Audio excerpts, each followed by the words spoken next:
Hello everyone, welcome back to my channel. আশা কৰোঁ আপোনালোক সকলো ভালে আছে। আজি এটা মই বিটৰ ৰেচিপি লৈ আহিছোঁ। সকলোৱে জানে কিন্তু মই কেনেকৈ বনাওঁ তাকে আপোনালোকৰ লগত শ্বেয়াৰ কৰিলোঁ। তেনেহ'লে ভিডিঅ'টো ষ্টাৰ্ট কৰোঁ আহক।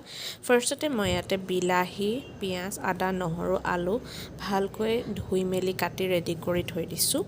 এতিয়া এইখিনিৰ এটা মই পেষ্ট বনাম। তাৰ কাৰণে মিক্সিৰ বাটিত মই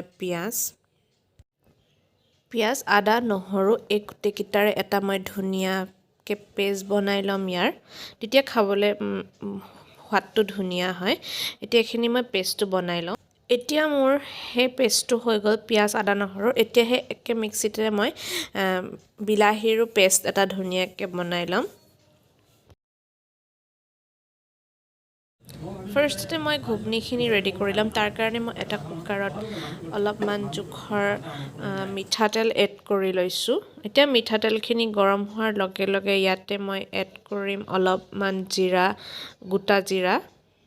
লগতে এড কৰিম অলপ গৰম মছলা। তাৰ কাৰণে মই দিছোঁ ইলাচি 3টা আৰু লগতে তেজপাত আৰু অলপ দিছোঁ জালুকৰ গোটাটো আৰু লগতে মই দি দিছোঁ যিটো পিঁয়াজ, আদা, নহৰু পেষ্ট মাৰি থৈছিলোঁ সেইটো মই ইয়াতে তেলত এড কৰি ল'লোঁ। এতিয়া এইখিনি মই 3 ছেকেণ্ডমানৰ কাৰণে ভালদৰে ভুনি ল'ম।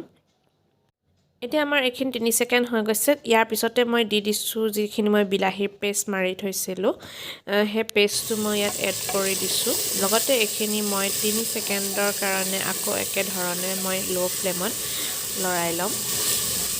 এইখিনি আমাৰ 3 ছেকেণ্ড হৈ গৈছে। দেখিব পাৰে ইয়াৰ তেলটো ওলাই আহিছে। এতিয়া আমি মছলা দিম। খুব চিম্পলকৈ বনাইছোঁ। মই মছলা একেবাৰে এড কৰা নাই, খালি গৰম মছলা দিছোঁ। এতিয়া মই দিলোঁ হালধি আন্দাজ অনুসৰি, নিমখ আন্দাজ অনুসৰি আৰু অলপমান জলকীয়া গুড়ি দিছোঁ যাতে দেখিবলৈ ভাল হয়।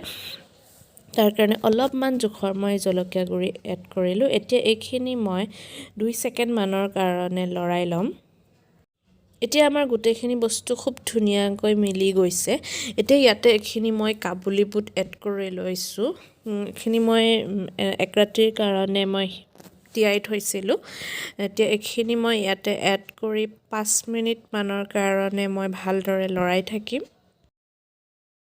5 মিনিট হৈ গৈছে। এতিয়া আমাৰ বুটখিনি আৰু মছলাখিনি ধুনীয়াকৈ মিলি গৈছে। এতিয়া ইয়াতে মই এড কৰি দিছোঁ আলু অবিহনে একো বস্তুৱে খাই ভাল নালাগে। মই যিহেতু আগতেও কৈছোঁ আলু মোৰ ফেভৰেট হয়, সেইকাৰণে আলু এড কৰি ল'লোঁ।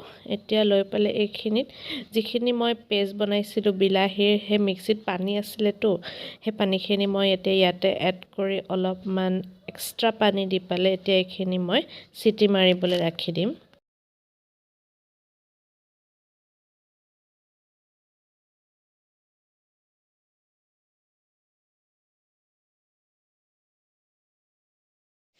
এতিয়া আহিলোঁ পুৰি বনাবৰ কাৰণে। আজি মই ভাবিলোঁ বিট আছিলে ঘৰতে, বিটৰে পুৰি বনাওঁ। কাৰণ বিটটো বহুত হেল্ডি হয় আৰু সৰু ল'ৰা ছোৱালীয়ে এনেকৈ খাব নিবিচাৰে। এনেকৈ বনালে খায়ো ভাল পায়, ডাঙৰেও ভাল পায়, সৰুৱেও ভাল পায়। চ' ভাবিলোঁ এনেকৈ আজি বনাই দিওঁ। বিটটো আপোনালোকে মিক্সিত মাৰিও পেলাইও বনাব পাৰে বা এনেধৰণেও বনাব পাৰে। মই ভাবিলোঁ আজি এনেধৰণে বনাই চাওঁ কেনেকুৱা হয়। এতিয়া মই বিট 2টা লৈছোঁ। মোৰ যিহেতু আটাখিনি কম সেইকাৰণে মই 2টা লৈছোঁ বিট। এতিয়া এইখিনি মই গৰম পানীত অলপমান সিজাই লৈছোঁ, দেখিলে আপোনালোকে। এতিয়া এইখিনি মই বিটখিনি এক্সট্ৰা কৰি দিম আৰু পানীখিনি এক্সট্ৰাকৈ ৰাখিম আৰু বিটখিনি মই অলপমান ঠাণ্ডা হ'ব দিম। বিটখিনি ঠাণ্ডা হোৱাৰ লগে লগে মই ইয়াক মিক্সিত মাৰি ল'ম। এতিয়া চাব পাৰে আমাৰ বিটখিনিৰ এটা ফাইন পেষ্ট হৈ গৈছে। এতিয়া এইখিনি মই ধুনীয়াকৈ এটা বাটিত উলিয়াই ল'ম। এতিয়া আমি ৰেডি কৰিব লাগিব আটাৰ ড'টো। তাৰ কাৰণে মই লৈ লৈছোঁ আটা। ইয়াতে এড কৰি দিম এতিয়া মই আন্দাজ অনুসৰি নিমখ আৰু মই যিটো বিটৰ পেষ্ট বনাই থৈছিলোঁ, সিজাই থৈ লৈছিলোঁ যে, সেই বিটৰ পেষ্টটো মই ইয়াতে এড কৰি দিম। এতিয়া এইখিনি এবাৰ মই খুব ধুনীয়াকৈ আটা আৰু বিটৰ পেষ্টখিনি ভালদৰে মোহাৰি ল'ম। এইখিনি মোহাৰি যেতিয়া এনেকৈ কৰি ল'লে পানীটো কম লাগিব, যিখিনি পানী মই বিটৰ পানী লৈছিলোঁ। এতিয়া অলপ অলপকৈ দি পেলাই মই গোটেই আটাৰ ড'টো ৰেডি কৰি ল'ম।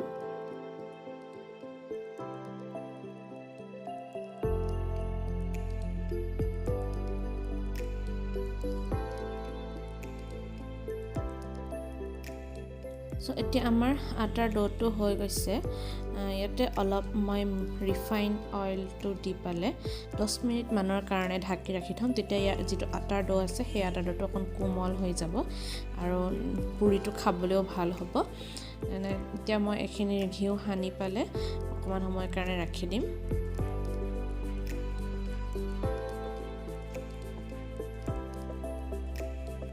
10 মিনিটৰ পিছত আমাৰ আটাখিনি হৈ গৈছিলে ধুনীয়া কোমল হৈ গৈছিলে এতিয়া মোৰ মায়ে ৰেডি কৰি আছে গুল গুল লুচি তাৰ কাৰণে বেলি আছে